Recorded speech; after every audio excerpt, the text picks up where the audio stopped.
buscando la posibilidad que haya un diálogo entre los exponentes, creo que podríamos pasar a la presentación, a la exposición del doctor Ferreira. Vamos a hacer una breve presentación. Él es doctor de la Universidad de Buenos Aires, catedrático de Derecho Constitucional de la misma facultad y postdoctor también de la Facultad de Derecho de la Universidad de Buenos Aires. Así que, profesor, le doy el pase para su exposición. Bueno, muchísimas gracias. Muy buenas tardes a todos. Un agradecimiento especial a las autoridades del Instituto por la invitación, a ustedes por la gestión y la administración de estos recursos en el ciberespacio, y un dedicado reconocimiento a mi querido amigo y nunca suficientemente ponderado Francisco Zúñiga. Cuando me llegó la invitación tan generosa por parte de ustedes, inmediatamente pensé las restricciones que tengo. En primer lugar, como sudamericano, hace 2 años que solamente puedo caminar con restricciones por los 200 kilómetros cuadrados de mi ciudad, y no puedo disfrutar de los 18 millones de kilómetros cuadrados de Sudamérica.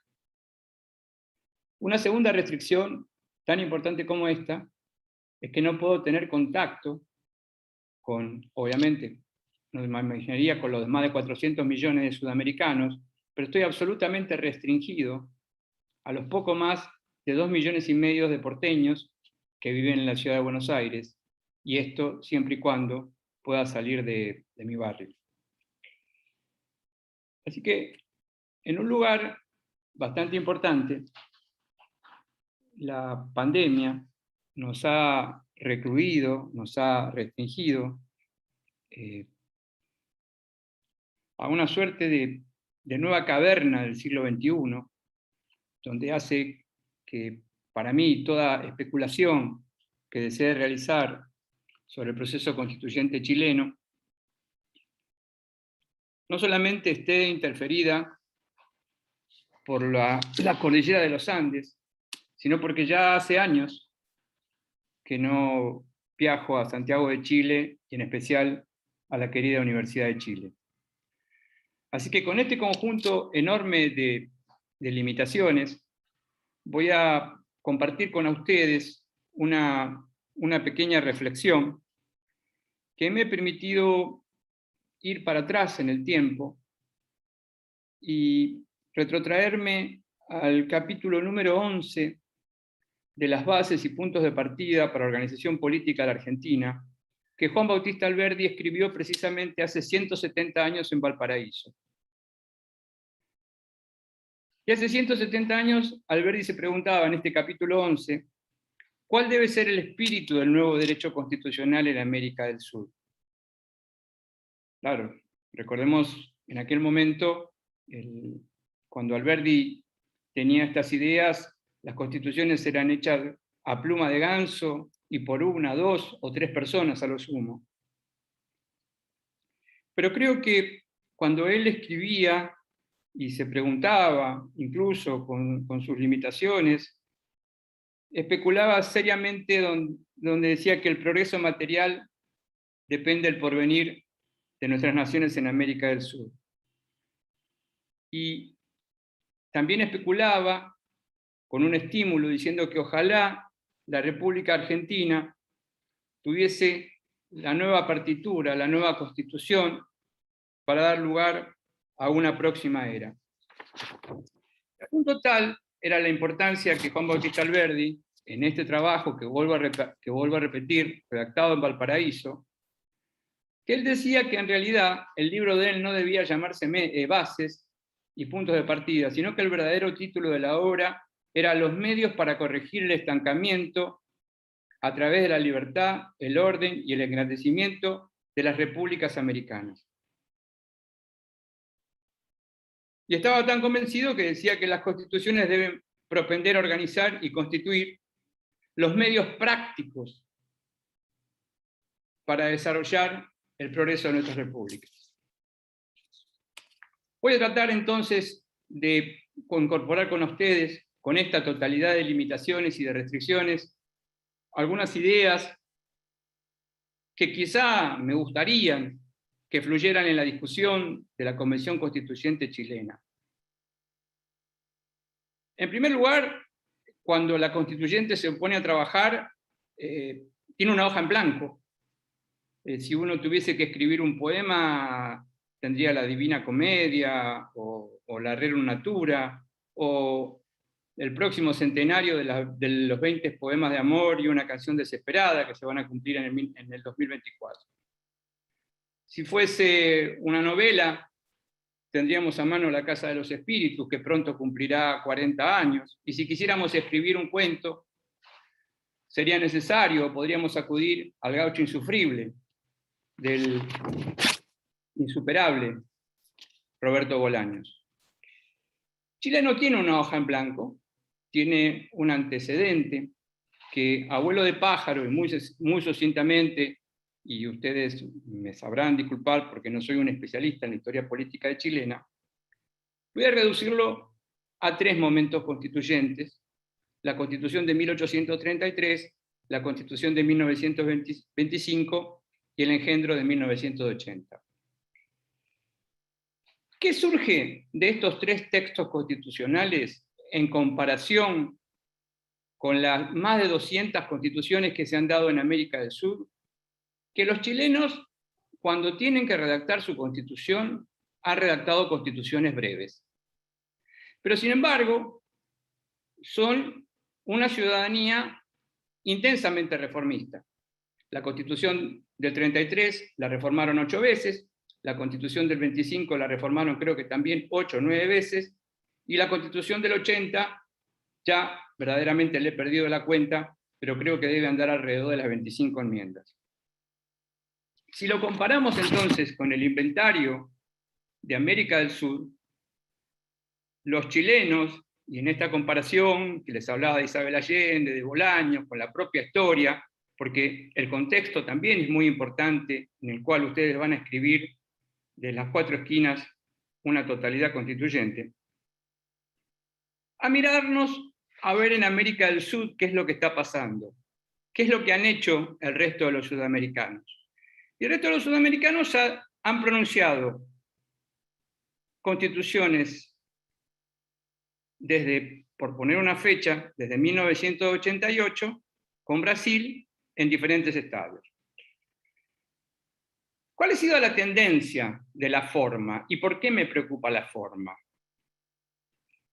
La tendencia constituyente en América del Sur es a la extensión descomunal de los articulados constitucionales.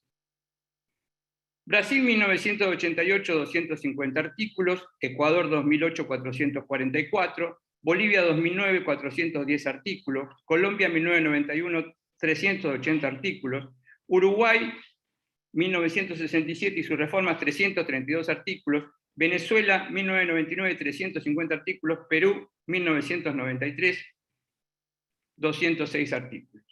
Solamente de las constituciones de América del Sur, las constituciones más breves, escuetas, concisas que existen en este momento, en lo que se refiere pura y exclusivamente a las reglas de naturaleza permanente, son la Constitución de la Argentina, con sus 129 reglas desde 1853 y su reforma en 1994, y la Constitución chilena de 1980, que según entiendo tiene alrededor de 129 reglas permanentes. ¿Por qué me parece importante lo que se va a decir en el texto constitucional? Porque esto no es una definición dogmática y azarosa. Si las constituciones son muy extensas, tienen una enorme ventaja y una enorme desventaja. La enorme ventaja es que aumentan descomunalmente las ilusiones de que hablaba el doctor Viciano recién, las escaleras al cielo, estas ilusiones constituyentes, y decrecen normalmente las potestades de los poderes constituyentes. Si en cambio las constituciones son breves, va a aumentar notoriamente la tarea de la dogmática, de la doctrina jurídica, en especial la doctrina de los autores, quizá el activismo judicial, y va a decrecer la capacidad autoexplicativa. Es decir, que las chilenas y los chilenos, colocados hoy, el 16 de diciembre, con la hoja en blanco, al punto de, creo que el 5º mes aproximadamente del funcionamiento de la Convención Constituyente, y en el momento de redactar la Constitución, tienen el muestrario sudamericano, donde en el muestrario sudamericano de 1988 hasta ahora, la tendencia inevitable es a redactar constituciones de más de 350 artículos promedio. Repito, 350 artículos promedio. En cambio, solamente queda fuera de ese lote la Constitución Federal de la República Argentina y la propia Constitución otorgada chilena de 1983 con su totalidad de reforma. Si tuviera que optar y tuviera que sugerir, y no soy bueno para hacer ningún tipo de sugerencia, evidentemente ya se filtra en mi discurso una preferencia hacia los textos eminentemente breves. Reconozco la gran advertencia que hacía Kelsen, creo que, no recuerdo si en 1925 o 1928, donde decía precisamente que el problema de la brevedad está también en la ambigüedad. Bueno, es inevitable, queridas amigas y queridos amigos, porque del mínimo de 12.500 palabras que tiene la Constitución de la Argentina, a las 60.000 o 70.000 que tiene la Constitución brasileña, o las 50.000 que tiene la Constitución colombiana, hay que encontrar un promedio. Y está claro que una Constitución es imposible que contenga la totalidad, la diversidad de las conductas humanas que se van a realizar en tiempo futuro. Esta Constitución del presente de Chile, y vuelvo a lo que acabo de señalar, los chilenos, desde 1818, desde el momento de su independencia, con las diferentes constituciones que han tenido, calculo que han tenido aproximadamente un promedio de 40 reformas constitucionales. O sea, son un pueblo, una ciudadanía que reforma intensamente sus constituciones. Una cosa muy diferente a la Argentina, que solamente ha tenido 6 momentos constituyentes, comparado con estos 40 que acabo de mencionar. Una constitución, en definitiva, que debe ser una regla sobre todas las reglas, la regla más importante que van a tener las chilenas y los chilenos en gran parte del siglo XXI, un instrumento que va a emanar del poder de la ciudadanía, y que, a mi juicio, todas las constituciones de América del Sur, la expectativa está puesta en la chilena, y acá voy al fondo de la cuestión, alejándome de estas cuestiones estrictamente formales, las 4 partes que tienen las constituciones: las simples declaraciones, los derechos, deberes y bienes fundamentales, el poder y su control, y las cuestiones sobre la reforma. ¿Cuáles son mis especulaciones? ¿Cuáles serían mis expectativas de un nacional, lo que me une la gran amistad, simpatía y admiración que tengo por la ciudadanía chilena? Y a mí me gustaría que Chile quizá pueda redactar, con toda su trayectoria poética que tiene en el siglo XX, que puedan redactar el más bonito preámbulo de América Latina, o el más bonito preámbulo de América del Sur. A mi juicio, estoy convencido que los preámbulos son las partes más importantes de las constituciones. Tienen una altísima cotización normativa, deben condensar absolutamente todo el ideario de la Constitución, y los suizos, que bastante entienden de constitución y democracia, en su última constitución del año 2000, contrataron directamente un poeta para redactar el preámbulo y decir que la fortuna de una población se mide precisamente por el sitio que encuentran los menos afortunados en relación al bienestar.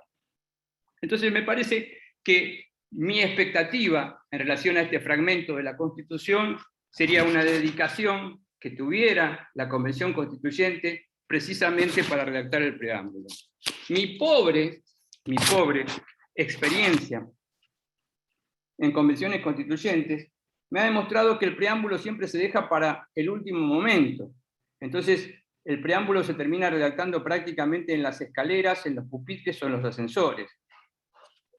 Al decir esto, pongo en la línea de trabajo de la Convención Constituyente la necesidad afirmativa de reflexionar solamente sobre el preámbulo.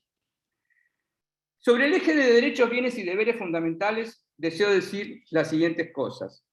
En primer lugar, todo lo que digan en la Constitución respecto de derechos, bienes y deberes y bienes fundamentales, se trata precisamente de la línea de acción que van a desarrollar los poderes constituidos. Los chilenos van a enfrentar, y las chilenas, un serio desafío, que es el sitio que van a ubicar el derecho internacional de los derechos humanos, que seguramente Carolina Cirilo va a hacer alguna mención a esto, a los diferentes sistemas que coexisten en este momento en América del Sur, ya sea que se inclinen por la prevalencia del derecho internacional de los derechos humanos, ya sea que se inclinen por la equivalencia del derecho internacional de los derechos humanos, o que se inclinen por la subvalencia del derecho internacional de los derechos humanos. En cualquier sitio van a tener que escoger un mecanismo, y al escoger un mecanismo además van a tener que decidir si esa determinación que están asumiendo es, digamos, a la Argentina, con un sistema detallado, un numerus clausus de derecho internacional de los derechos humanos que goza de determinada jerarquía constituyente en Argentina, o es un número abierto, como decide, por ejemplo, la Constitución colombiana, como decide la Constitución de Ecuador. En relación al poder, que es la segunda parte de la Constitución, todas nuestras experiencias constituyentes en América del Sur son hiperpresidencialistas. Precisamente en mi trabajo postdoctoral, que se citaba en el momento de la presentación, me dediqué exclusivamente a estudiar el presidencialismo en Colombia, la Argentina y Brasil, y llegué a la conclusión que nuestros modelos son monopresidencialistas, son modelos hiperpresidencialistas, y que son perfectamente intercambiables. No hay prácticamente diferencias normativas entre el presidencialismo argentino, el brasileño y el colombiano. ¿Cuál es la expectativa? Bueno, la expectativa es que si irremediablemente Chile marcha hacia un sistema de gobierno presidencial, me gustaría no ver la posibilidad de la reelección. Creo que la reelección es lo peor que le puede pasar al sistema de gobierno presidencialista, y claramente, sí me gustaría un sistema de gobierno presidencialista atenuado, con una suerte de primer ministro, un ministro coordinador, que tuviese un verdadero anclaje en el Congreso o Parlamento que van a decidir para la configuración normativa. Pienso que, de acuerdo a la lógica de los antecedentes, van camino a un Congreso de naturaleza bicameral, y mi expectativa sería que traten de no hacer coincidir las atribuciones para que no suceda lo mismo que sucede en la Argentina, por ejemplo, donde el bloqueo es constante, dado que ambas cámaras tienen prácticamente las mismas funciones. El Poder Judicial, deberíamos dedicarnos prácticamente una sesión. Tenemos en América del Sur varios modelos, dos Cortes Supremas, dos tribunales constitucionales muy activos, como es la Corte Constitucional Colombiana desde 1991 y el Supremo Tribunal Federal de Brasil, con las características que tanto la Corte Constitucional Colombiana como el Supremo Tribunal Federal de Brasil han sido integrados, más allá del acierto o el desacierto en las decisiones que han tenido, por juristas reconocidos y constitucionalistas. No me voy a pronunciar respecto de los favores o no que me produce el control difuso o el control concentrado. Cuanto más veo funcionar el control concentrado, más me alegra el control difuso, y cuanto más veo los problemas que tiene el control difuso, me ilusiono con el control concentrado. Es algo que realmente me resulta muy difícil resolver, pero lo que sí les quiero compartir son dos ideas. La primera: estoy absolutamente persuadido que los jueces no deben ser vitalicios. Estoy absolutamente persuadido que los jueces de la Corte Suprema o Corte Constitucional deben durar 8 o 10 años, porque deben dar lugar a diferentes generaciones para la realización del derecho, que deben estar integrados de manera paritaria, mitad varón, mitad mujer, y que además se tiene que dar lugar a la integración de todas las regiones, o de todos los departamentos, o de todos los estados, o como se divida el Estado autonómico o el Estado federal. Y además, que en el caso del control de constitucionalidad se llegue al control concentrado, que signifique la expulsión del ordenamiento, debería pensarse concretamente si esa regla invalidada no debe volver para una nueva discusión en el Congreso, por ejemplo la canadiense, o como dice la Constitución de la Ciudad de Buenos Aires. Respecto del último fragmento de la reforma de la Constitución, tiene mucho que ver con lo que van a decidir en los derechos, bienes y deberes fundamentales. Chile es un país extremadamente rico. Cuando me refiero a extremadamente rico, pasa exactamente lo mismo que la Argentina, lo mismo que Brasil. No quiere decir que los países sean ricos, quienes vivimos adentro de ellos seamos ricos, sino que esta riqueza está entrañablemente unida a un pequeño fragmento que viene lucrando desde el siglo XIX aproximadamente. Lo que quiero decir que tanto en Chile como en la Argentina, como en Brasil, hay que ponerle un freno al extractivismo brutal. El extractivismo brutal que erosiona de manera decidida el ambiente.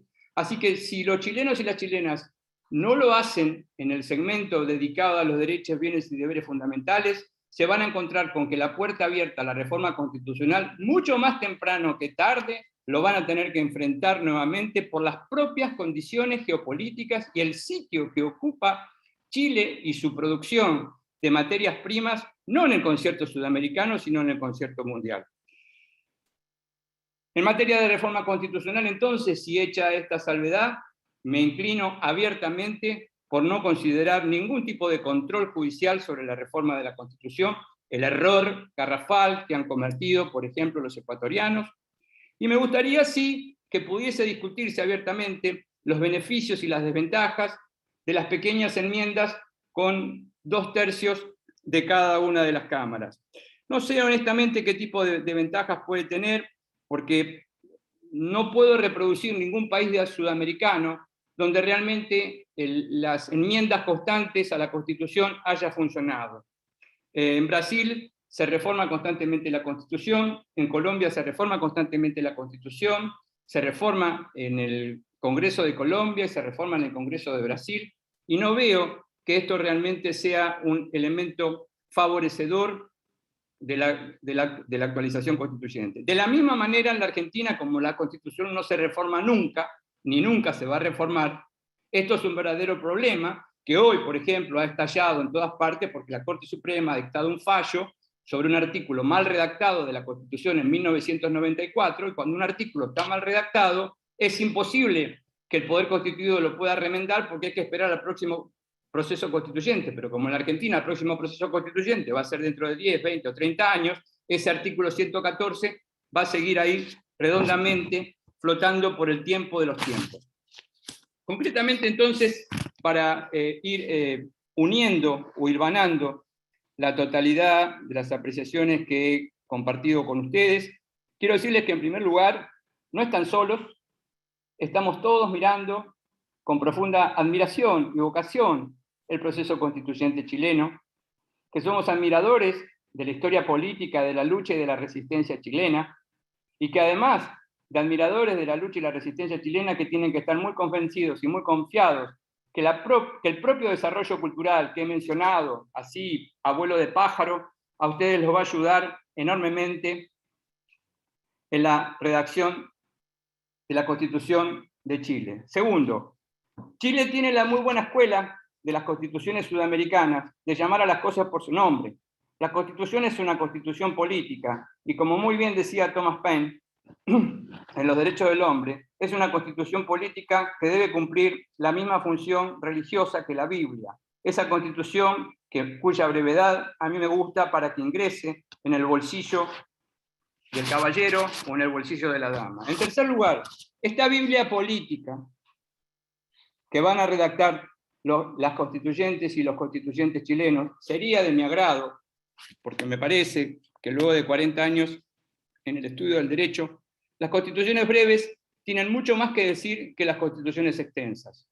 Guardo la ilusión de que los constituyentes chilenos, en este caso, sean aconsejados por el lado de la brevedad, y sin descartar, sino que teniendo en cuenta, Chile tiene grandes arquitectos.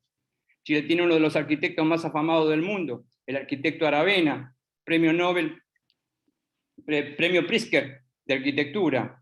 Entonces digo, donde la forma sigue la función, no desviarse por esta cantidad de articulados que nos demuestra el imaginario sudamericano de 350 a 450 artículos.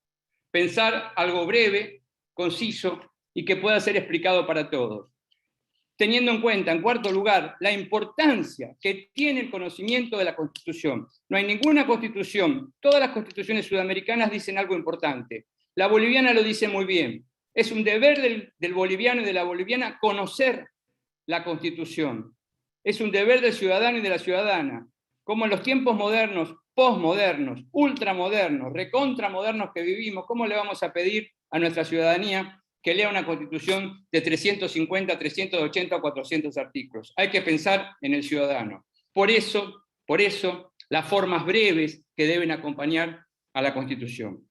Respecto del contenido constitucional, que es lo que en definitiva van a redactar y que todos seguimos con tanta atención y ojalá podamos conectarnos y conversar en persona en el año 2022, claro que me gustaría escuchar el mejor poema y leer el mejor poemario en el preámbulo chileno. Claro que me gustaría que Chile dé el paso al frente en casi todo, un paso más, un paso verde, un paso mucho más allá, un paso ecológico, un paso mucho más allá de la Constitución de Bolivia, más allá de la Constitución de Ecuador, más allá de la Constitución de Argentina. Es decir, esta circunstancia mundial, colegas, que hoy se decide y se discierne en nuestros 18 millones de kilómetros cuadrados, lo que es el extractivismo brutal y los que estamos por el cuidado de la naturaleza de la Pachamama. En materia del poder está prácticamente todo dicho, pero tienen ustedes la última palabra para mostrarle a América del Sur que es posible gobernarse de otra manera, que no es necesario acudir a un monopresidente, que no es necesario gerenciar estos modelos populistas o neopopulistas que solamente al cabo de pocos años llevan a un escarnio y a un derrumbe. En materia, finalmente, de la reforma, esta expectativa, con las dudas que tengo respecto del modelo propio reformista, de si conviene o no conviene apelar siempre a la Convención Constituyente, y las dudas que mantengo respecto del ejercicio de los controles para llevar adelante el desarrollo de la Constitución. En suma, entonces, las formas breves que esperamos y que desarrollen con democracia y en paz estos 4 fragmentos de la Constitución, y que ojalá el resultado del domingo, el resultado comicial, tan inédito y una circunstancia realmente tan chilena, esto de que tengan una elección tan importante en el medio del proceso constituyente, no desvíe y no cause ningún desvarío en este proceso auroral que todos seguimos con tanta atención y, vuelvo a repetir, admiración. Muchísimas gracias por la atención y quedo a disposición de todos ustedes. Muchas gracias, profesor. Entendiendo que usted se tiene que retirar un poco, no se va a poder quedar a todo el panel. Me tengo que retirar a 19:30. Podríamos entonces si alguno de los presentes quiere realizar alguna pregunta a la exposición o ahondar algún tema, puede, ya sea mediante el chat, vamos a estar atentos, o levantar la mano a través del sistema de Zoom para que le podamos hacer preguntas al profesor. Por mientras, si alguien se entusiasma a hacer estas preguntas, a mí me gustaría preguntarle cómo conciliar el hecho de que usted habla de asegurar los derechos, si es que muy probablemente la Constitución toma una postura respecto al tema ecológico debido sobre todo a la presencia de los escaños reservados, por ejemplo, a pueblos originarios. ¿Cómo asegurar estos derechos con una Constitución más pequeña, más minimalista? ¿Cómo se resuelve? ¿La pregunta es para mí? Sí. Bueno, hay 2 alternativas en este tipo decisional. O se le da estos poderes al activismo judicial, o se generan dentro del mismo modelo constituyente mecanismos de participación directa o semidirecta de la ciudadanía. Yo me inclino precisamente por generar el diálogo de la ciudadanía y que tenga una decidida y decisiva actuación en los procesos que tienen que ver con la conducción de los problemas y los conflictos comunitarios. Ya. Bueno, es muy interesante porque dentro de precisamente los reglamentos de la Convención Constituyente hay uno específico para la participación popular, así que puede que la Convención tome una idea parecida, la nueva Constitución, digamos. Ahora, no sé si alguien va a querer aprovechar y hacer alguna pregunta al profesor. Si no, pasamos a un breve descanso de 5 minutos antes de seguir con la profesora Carolina.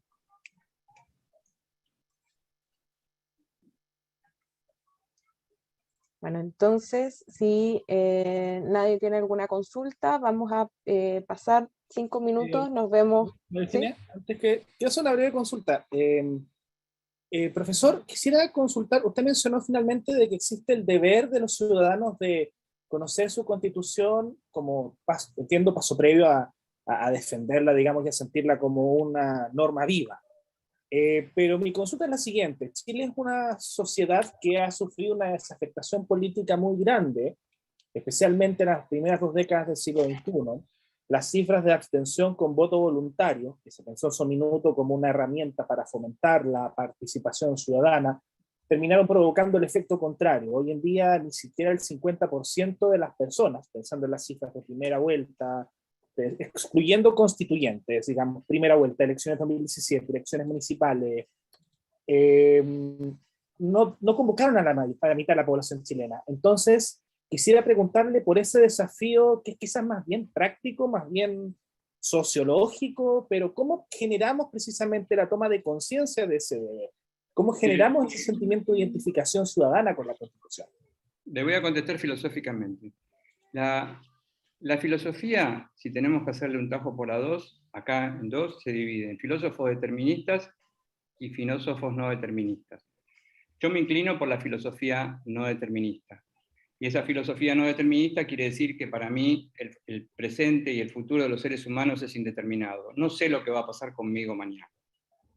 Parto de esa premisa. De esa premisa, pensar en una regla de calculabilidad y previsibilidad que contenga la millonísima cantidad de conductas que van a poder realizar los millones de chilenas y de chilenos es imposible.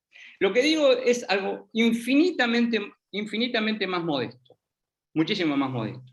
Está vinculado con algo que señalé al comienzo de la exposición.